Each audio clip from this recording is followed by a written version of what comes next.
Hello' guys, কি খবৰ আপোনালোকৰ? আজি হ'ল বুদ্ধ পূৰ্ণিমা। আমি এতিয়া যাই আছোঁ বুদ্ধ পূৰ্ণিমাত। আমাৰ ইয়াত বুদ্ধ পূৰ্ণিমা গপগোপাল থানত হয়, ২ নং নক্তিপাৰাত। আপোনালোকে আহিছে না? দেখছি না কি ধুনীয়া কৰছি, একদম ৰাস্তাই ৰাস্তাই পেণ্ডেল, একদম ওপৰত লাইটৰ কানেকচন দিয়া আছে, একদম মজা লগা হৈছে। ৰাতিটো মানে আৰু বহুত বেছিয়ে ভাল লাগিব। আপোনালোকেও আহিব, অহা নাই যদি। এইবাৰতো গেলাকে নেক্সট বাৰৰ পৰা আহিব। বহাগৰ পূৰ্ণিমাত হয় আৰু এইজনী মোৰ পেহীৰ ছোৱালী, এয়া বাইদেউ আৰু ভাগিনজনী আছে। বলক বুদ্ধ পূৰ্ণিমাৰ কিছু দৃশ্য দেখাওঁ।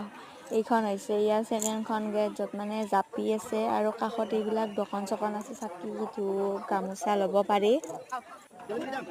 এতিয়া আমি চাকি ধূপ ল'ম আৰু এয়া গামোচাও আছে।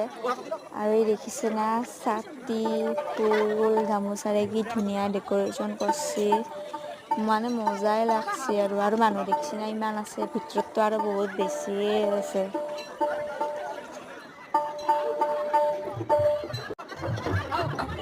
আৰু এইখন হ'ল এই গেটখন, মেইন মন্দিৰৰ এইখন গেটখন। আৰু এইবাৰ চাকি ভিতৰত দিয়াৰ ব্যৱস্থা কৰা নাই, এইবাৰ চব মানে বাহিৰতে কৰিছে, ঠিকেই আছে। আনবাৰ ভিতৰত দিয়ে, এইবাৰ বাহিৰতে দিছে। দেখছি না, চাকি ধূপ জ্বলাই মেইন মন্দিৰৰ পৰাও আহোঁ।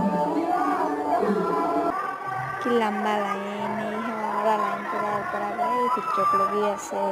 আৰু এইজনী ভাগিনজনী, আমি সেৱা চেৱা কৰি এতিয়া অলপমান ভোগ লওঁ। এয়া ভোগ দিছে, প্ৰসাদ দিছে। এইটো মেইন মন্দিৰটোৰ ভিতৰৰ। আৰু এইডাল গছডাল য'ত গামোচা বান্ধিব পাৰি, গছডাল ইমান ডাঙৰ। এইডাল গছ বহুত বছৰৰ পুৰণি হ'ল, মানে বহুত পুৰণি। আৰু এতিয়া আমি খিচাৰি খাম।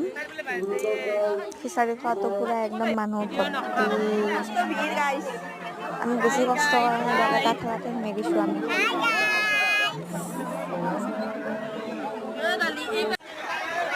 খিচাৰি খাম আৰু এতিয়া খিচাৰি খাই আমি ঘৰত যাম। বাই।